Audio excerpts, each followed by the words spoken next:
Cruise news time, and I got a doozy today. I've got a passenger kicked off a cruise ship for being blind. I'm not kidding. Also, a story from a cruise line receiving another brand new cruise ship. Spoiler, it's MSC.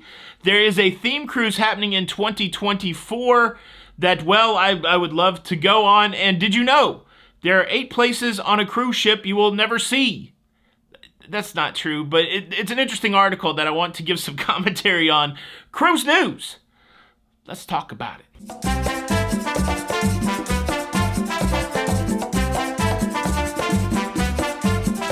Hey, what's up, everybody? Welcome to Lido, Loca. I'm your host, Tony, here with the latest cruise news and views for your Wednesday, November the 17th, 2022. Hi. Today's episode is brought to you by the organization of people who don't know what the date is.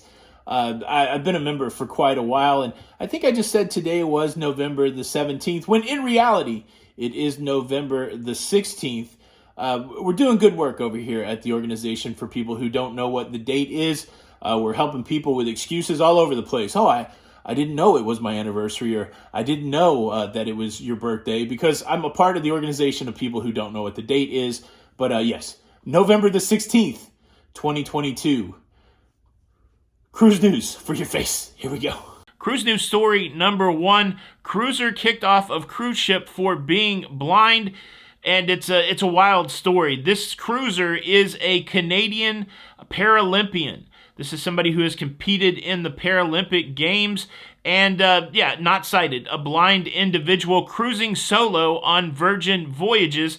He tells a story about how he made his way onto the cruise ship down there in Miami, and after a couple drinks and before the ship departed, he was approached by staff members from Virgin Voyages and said that because he was traveling alone, they did not have the accommodations to make sure that he would be okay as a blind individual on the cruise ship for the entirety of the cruise, and they kicked him off. They removed him from the cruise ship. They got him back to a hotel in Miami, and well, this started the firestorm of what the heck is going on. The athlete that we're talking about is a swimmer, Donovan Tildesley. He was actually the flag bearer in the 2009 Canadian Paralympic Games, and he's done some incredible things by himself, including snow skiing, a lot of accomplishments, a very accomplished solo traveler, and so it was super shocking to him when he was removed from this cruise ship. When Donovan's story made its way to the higher-ups at Virgin Voyages, they quickly realized that they had made a mistake removing him from the cruise ship.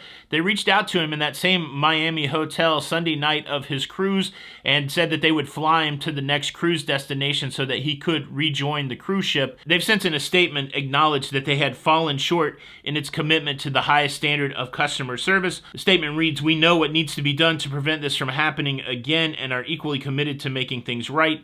The safety and well-being of our passengers will always be our top priority, and while this was done out of an abundance of caution, take full responsibility for the situation and are grateful for the chance to make things right." Of course, it's a bummer that Donovan missed out on a few days of his cruise, but it did open up a broader conversation, and it does seem like the outcome will be beneficial to others that may find themselves in this circumstance. A wild story. I didn't even know that cruise lines would be challenged with people that aren't sighted cruising alone, people that are blind cruising alone. I didn't even know that was a thing, but interesting story. I'm glad this is getting rectified. Wow. What do you think? Leave a comment below. Before we get to cruise news story number 2, real quickly, I just want to say that I did see Black Panther Wakanda Forever last night. And life is just a series of stories. I think that we all can connect with that idea that we're all just a part of a bigger story, and sometimes our stories intersect with one another. And I think one of the reasons why we enjoy literature and plays and movies is it's because we get to sit back and peek into another story. Sometimes these are stories based in reality. Sometimes these are stories of the imagination, which is true for the Black Panther Wakanda Forever. But a real person played the Black Panther for many years, Chadwick Boseman, sadly passing away in August of 2020 at the age of 43 from colon cancer. And I was interested going into seeing this movie how they would treat this and whether it would be palpable, the emotions of the people that had worked with Chadwick Boseman as they went through this really real on-screen grieving process as the character that he played also passed away. And it's It was heavy. It was heavy, and it was a really good movie. I think Marvel did a great job of paying tribute to Chadwick. If you've ever seen a Marvel movie, in the opening scroll, they scroll the Marvel logo, and then they superimpose different superheroes in that moment with very cinematic, dramatic music. And what they chose to do in this is they just superimposed Chadwick Boseman's character, the Black Panther, and images of him, and they did it in silence. And so right from the very beginning of the movie, you felt the gravity of the loss of Chadwick Boseman, and then they gave a nice tribute to him at the end.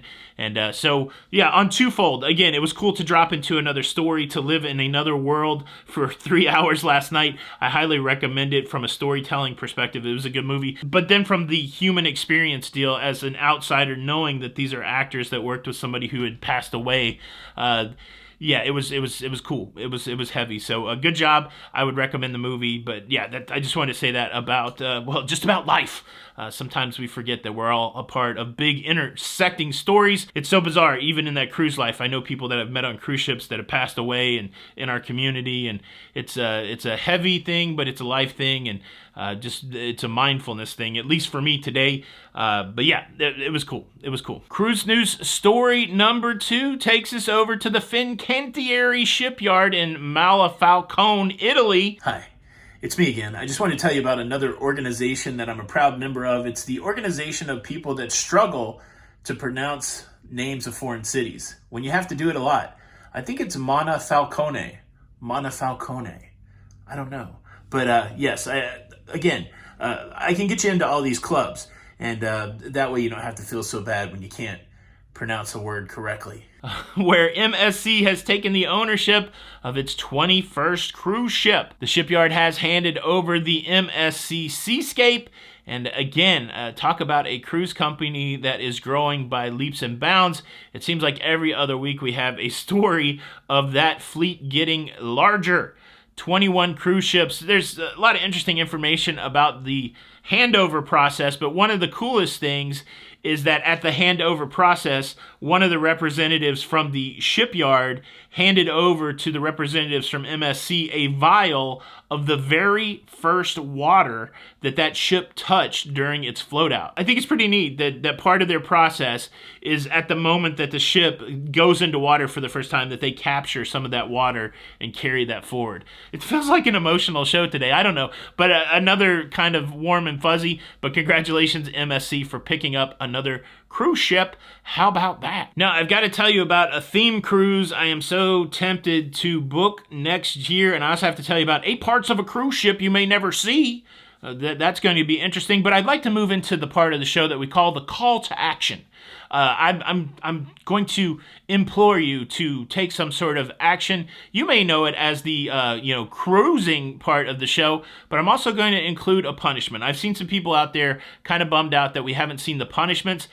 Look, the punishments, they just don't work well at the end of the show. I've been crunching the numbers, I've been looking at the charts, that kind of thing, and the punishments, while fun for some, are not fun for all, and I see a lot of people leaving the video at the end when the punishment's there. So we'll try the punishment during the call to action period. And I know some people don't like the call to action period, but you gotta do it. It's part of the YouTube thing. I try to make it fun, and so I got an interesting call to action today that will be a hint for the theme cruise. But look, before we do all of that, let me quickly invite you to subscribe. If you like staying up to date with everything that's going on in cruising, please consider subscribing with the notification bell on. That way you don't miss out on any of these episodes. And part 2 of the call to action, I would love if you would hit the like button. And unfortunately, if you don't hit the like button, I will be forced to punish you. And your punishment is this. If you do not hit the like button, I will go to your office either at home or in a corporate setting, and I will take your stapler and I will encase it in gelatin. Jello! Your stapler's unusable because it's in Jello. What's your favorite Jello flavor? Leave a comment below. All right.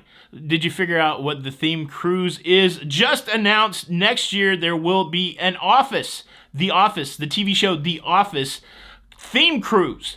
Are there any Office fans out there? Look, I thought I would show some of my enjoyment for The Office by showing you some of my Office collectibles, and then I'll give you the deets. I'll give you the deets on this Office cruise. Let me first show you a couple Funko Pops, and then I'll show you the latest Office collectible that I have. Funko Pop number 1 is Jim Halpert. Jim Halpert dressed as Dwight Schrute. Do you guys remember that episode where Jim came in and acted like Dwight? Comedy gold. And then this one, I don't remember this one. This is 3-Hole Punch Jim. I just remember when I was collecting Funko, I would go and try to get the Funko exclusives for the collectability of it. 3-Hole Punch Jim from the Funko Shop, a very sought-after Funko Pop. But I don't remember the episode, so maybe I'm not that big of an Office fan. I've seen all the episodes. I just don't remember 3-Hole Punch Jim. And then my latest collectible is in the Lego Ideal series. They made themselves a diorama for your mama of The Office. Of course, I have not built this yet. It's in my build pile. But look at all of these minifigures. Let's see if it'll focus on the minifigs. Look at that. I can't even do the... Look at Kevin down there. So many minifigures in this set. Okay.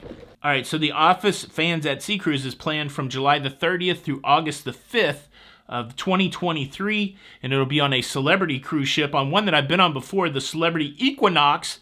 It's going to depart from Fort Lauderdale, Florida, with stops in Grand Cayman, in Mexico, and the Bahamas before returning back to Lauderdale on August the 5th. Of course, these theme cruises are priced up, which I don't even know what that means. Oh, okay, this is what you're going to get. The prices go from $3,370.76 to $4,210.76, and it includes the entry into a slot tournament, a welcome cocktail party, Office Fans at Sea special events, and a farewell beach party excursion to Bimini. I don't know if any, there's a website, officefansatsea.com. I'm going to go there real quick and see if there is, see if there's any stars that will be there.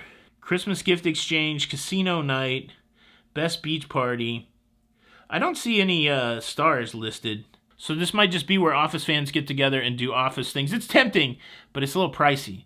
I don't know. But if you're interested, go to officefansatsea.com. How about that? Are you a fan of The Office? Do you think that when Jim and Pam got together, it was as monumental as when Ross and Rachel got together on Friends? I don't know. Leave a comment below. All right, now let's talk about 8 parts of a cruise ship you will never see.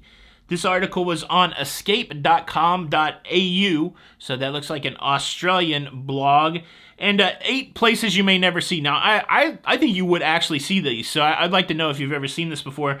The first one they talk about is the Green Mile, but I've also heard it called I-95. This is the major thoroughway that runs through the crew area of the cruise ship just above the waterline. It's the main highway to get all over the cruise ship. I think I've seen it before just when I've got off for disembarkation. I mean, I've never hung out there, but I believe I've seen it before. Have you ever seen I-95? The crew mess. This is where the crew members eat. I have seen that on video, but I've never seen that in person. The crew bar, the same, seen it on video, never in person. Backstage. They're saying backstage at the theater is one of those small spaces that you will probably never see on the cruise ship.